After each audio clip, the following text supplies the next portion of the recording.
कक्षा 10 गणित unsolved paper वर्ष 2025 set 822 BW part 3 question number 11 लिखा है 2 संख्याओं के एलसीएम एवं एचसीएफ क्रमशः 168 तथा 6 हैं। तो एलसीएम दिया गया है, एलसीएम इक्वल टू 168 तथा एचसीएफ दिया है, एचसीएफ बराबर दिया गया है 6 तथा एक संख्या दी गई है एवं एक संख्या दी गई है 24। तो चूंकि सूत्र होता है, चूंकि पहली संख्या गुणे दूसरी संख्या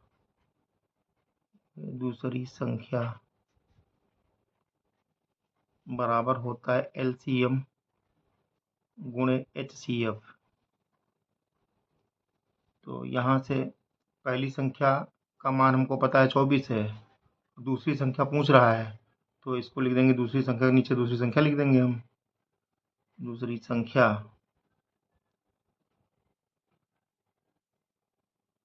बराबर हुआ एलसीएम का मान 168 दिया, 168 लिख देंगे, पूरे एचसीएफ 6 दिया है। तो दिस इम्प्लाइज दैट दूसरी संख्या बराबर होगा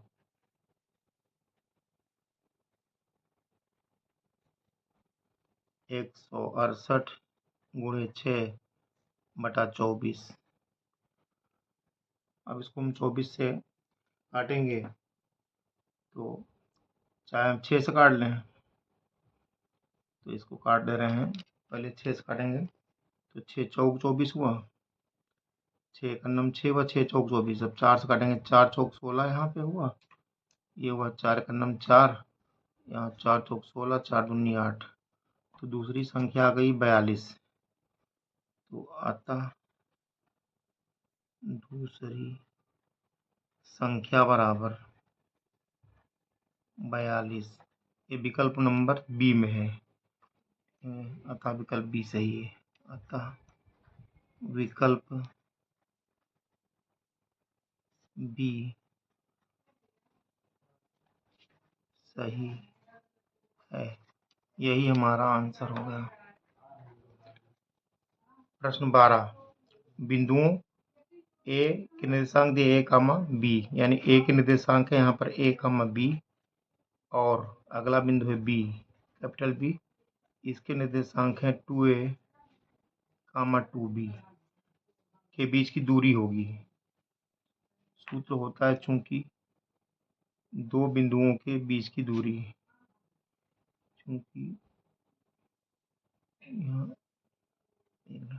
चूंकि दो बिंदुओं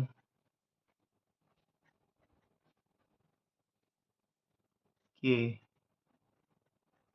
बीच की दूरी का सूत्र होता है under root x2 minus x1 का whole square plus y2 minus y1 का होल स्क्वायर। यही सूत्र यहाँ लगेगा। तो यहाँ से ये x1 हुआ, ये y1 हुआ, ये x2 हुआ, ये y2 हुआ, तो ये बन गया यहाँ से। तो AB बराबर हुआ, AB बराबर अंडर रूट के अंदर x2 का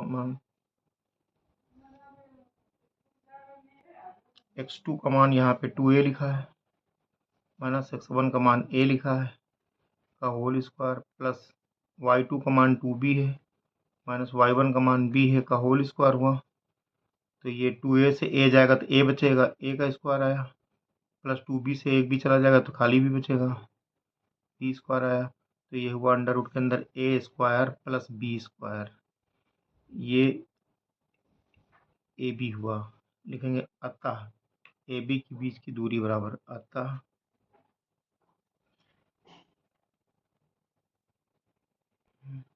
AB के बीच की दूरी बराबर अंडर रूट के अंदर a square plus b square.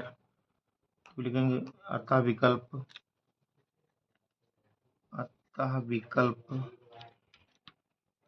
ए में है, अतः विकल्प ए सही है, ए सही है।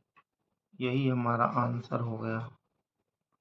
प्रश्न संख्या 13, यदि 5 सेंटीमीटर त्रिज्या वाले एक वृत्त के बिंदु P पर स्पर्श रेखा PQ केंद्र O से जाने वाली एक रेखा से बिंदु Q पर इस प्रकार मिलती है कि PQ बराबर 12 सेमी, तो OQ की लंबाई होगी। 4 विकल्प दिए, इनमें से छांटना है। तो हल करेंगे, पहले जो लिखा उसको बना लेंगे। एक वृत्त है जिसकी त्रिज्या 5 सेंटीमीटर, 5 सेमी त्रिज्या का एक पहले हम वृत्त बनाएंगे। ये वृत्त हो गया जिसकी त्रिज्या हो गई 5 सेंटीमीटर। ये केंद्र है, त्रिज्या 5 सेंटीमीटर हो गई। यहाँ पे हमने लिखा भी के बिंदु P पर हमने यहाँ बिंदु P ले लिया, ये बिंदु P ले लिया। इसकी यहाँ तक मिलाएंगे दूरी, ये त्रिज्या हो जाएगी। ये त्रिज्या हो गई यहाँ से लेकर यहाँ तक, ये हो गई 5 सेमी। फिर कह रहा है 5 सेमी त्रिज्या वाले बिंदु P पर स्पर्श रेखा PQ केंद्र O से जाने वाली रेखा से बिंदु Q इस प्रकार मिलती है। बिंदु Q यहाँ पे है, बना लिया हमने बिंदु Q, ये ले लिया।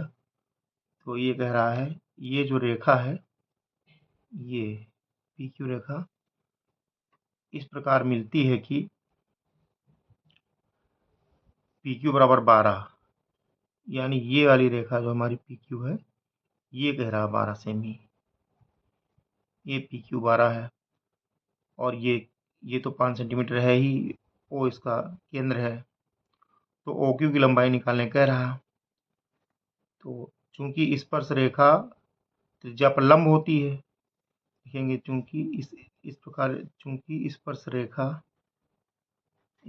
रेखा त्रिज्या पर लंब होती है, त्रिज्या पर लंब होती है, लंब होती है, अतः जब लंब होगी तो ये वाला कोण बनेगा 90 अंश। ये जब 90 अंश का कोण बनेगा तो लगेगी पाइथागोरस प्रमेय। तो त्रिभुज क्यू पी ओ में कर्ण हो गया, कर्ण बराबर हुआ ओ क्यू, और आधार हुआ यहाँ पर, आधार बराबर हुआ पी क्यू, यही बराबर 12 दिया है, 12 सेमी। और लंब बराबर हो गया पी यू, ये बराबर 5 सेमी दिया गया है। तो लिखेंगे पाइथागोरस प्रमेय से, पाइथागोरस प्रमेय से, पाइथागोरस प्रमेय से ये होगा कर्ण का वर्ग बराबर लंब का वर्ग प्लस आधार का वर्ग, आधार का वर्ग। तो यहाँ से खाली कर्ण बराबर निकलेगा अंडर रूट के अंदर लंब का वर्ग प्लस आधार का वर्ग। तो लंब है यहाँ पर, लंब है 5, 5 का वर्ग हुआ प्लस आधार है 12, तो 12 का वर्ग हुआ। ये हुआ कर्ण बराबर अंडर रूट के अंदर 5 25 प्लस 12 बराबर 144, कर्ण बराबर हो गया, ये हुआ अंडर रूट 169, वर्गमूल लेंगे तो आ गया 13, कर्ण बराबर 13 सेमी आया। तो अब देखेंगे 13 सेमी किस विकल्प में आ रहा, विकल्प बी में आ रहा। देखेंगे अतः विकल्प बी सही है, अतः विकल्प बी सही है। यही हमारा आंसर हो गया। प्रश्न 14 हल करेंगे, लिखा है त्रिभुज ए बी सी, एक हम त्रिभुज बना ले रहे हैं यहाँ पर। ए बी सी एक त्रिभुज है, इसका नाम हमने ए रखा, यहाँ बी, यहाँ सी, तथा त्रिभुज डी ई एफ समरूप हैं, लिखा है। तो अगला हमने ऐसे बनाया,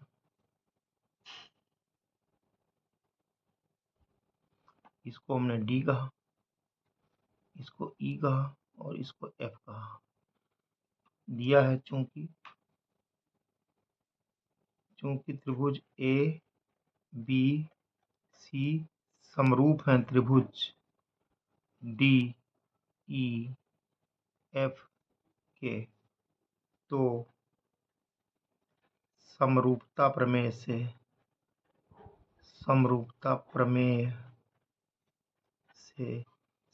प्रमेय होगी ए बी, इस त्रिभुज में ए बी, इस त्रिभुज की भुजा बटे इस त्रिभुज की भुजा, ए बी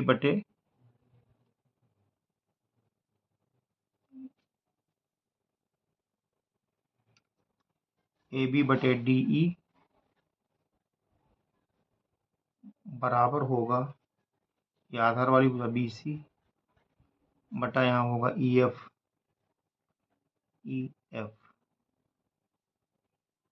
तो ये इस तरह से विकल्प नंबर बी में आ रहा, लिखेंगे अतः विकल्प बी सही है। अतः विकल्प बी सही है, यही हमारा आंसर हो गया। प्रश्न संख्या 15, 7 सेमी त्रिज्या वाले एक वृत्त के त्रिज्यखंड का कोण 90 अंश है। दिया है वृत्त की त्रिज्या